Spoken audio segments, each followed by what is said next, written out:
David, thank you for joining us. Great to be here, Michael. Good to see you. So here you have new numbers as we head into this campaign. Let's start there. With your top line, what are you finding as Canadians get ready for this campaign? Well, we're finding a continually closing gap between the Conservatives and the Liberals. We still have the Conservatives ahead, one of the few pollsters to show that. But in the course of basically 7 weeks, we've gone from a 25-point Conservative lead to now just 3 points, 39 Conservative, 36 Liberal. When we look at those most likely to vote, it even drops down to just a 1-point Conservative lead. So it's an entirely different environment. We're showing the same kind of trend as the other pollsters. And even with these kinds of numbers, given how efficient the Liberal vote is, it likely means the Liberals would win more seats. So, this campaign really kicks off with the Liberals, I think, now the favorites to win in a world where just a few weeks ago, Michael, we would have been shocked to have heard me say that. Yeah, no, absolutely. We were talking about a Conservative supermajority just weeks ago, and here we are. It seems to have changed. Although, can we dig in a little bit into what you just said? Because your poll does not so much contradict, but it's not the same conclusion of other polls that we've had in the last 7 days, ones that had the Liberals out ahead of the Conservatives. Can you talk about that a bit more? Are you concerned? Or how do you explain to yourself that bit of a gap? Well, if you talk to my team, they'll know I've been kind of obsessed with trying to understand why it is. Even when we got these numbers, we get the numbers we get, I think, is what I've learned. And we're using the same methodology that I've used at Abacus for the last 15 years. And so I'm not going to change anything about how we do it. And we'll see how this all plays out. I still believe that polls typically underestimate conservative-oriented voters. And so I'm mindful that any of those adjustments that we make to make sure it's reflective of the population, we don't change. And I'm not saying my colleagues in other polls are doing that. I just know what we're doing, and I'm still confident that this is reflective of what we're seeing. But the trends are all the same. And so one of the most interesting findings of the survey, which I think reflects some of the other types of surveys, particularly using IVR, is that Liberal voters are more enthusiastic about voting than Conservatives are, which might explain why they're more likely to be answering the telephone surveys that are being done as well. Mm-hmm. Okay, well, and thank you for addressing that. Let's break down these numbers, though, into regions, because when I look at what was provided to me, it looks like Ontario will be the battleground, if I were just to choose one region to focus on. Is that fair to say?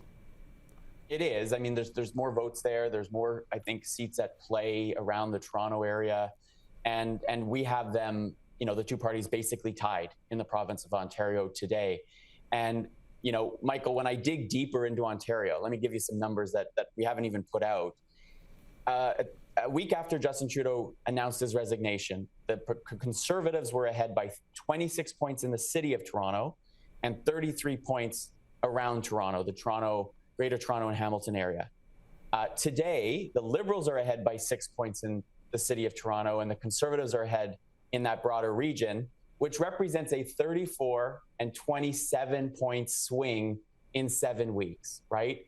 And so a seat like Toronto-St. Paul that the Conservatives won in a by-election is now likely off the table for the Conservatives. I think, in order for them to win that, they needed those old numbers, not these new numbers. And that also means the Liberals are competitive in the 905 and beyond, and is a complete swing from what we were seeing at the beginning of January. Okay, so if it's a complete swing, David, how durable, how much can we actually count on these numbers to stay the same through the course of what is essentially going to be a very short campaign?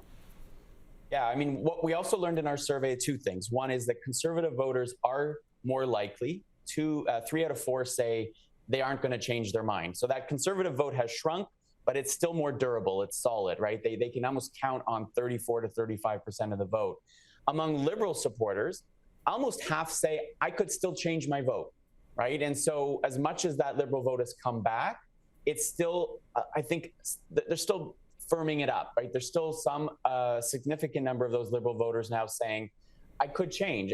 Interestingly also, even though that NDP vote has shrunk to just 12% nationally, more than half of those voters say they could change their mind. So if the NDP has already seen its vote shrink, it could see even more of it go towards particularly the Liberals as that I think as we continue to see this consolidation between those two major parties right across the country. Okay, so what are you watching out for here? You know, we talked a bit about Ontario. Where else will you be looking to kind of gauge where this election campaign is going? Yeah, it's less maybe where and who. I'm particularly interested in the gender gap that we see, which is opening up.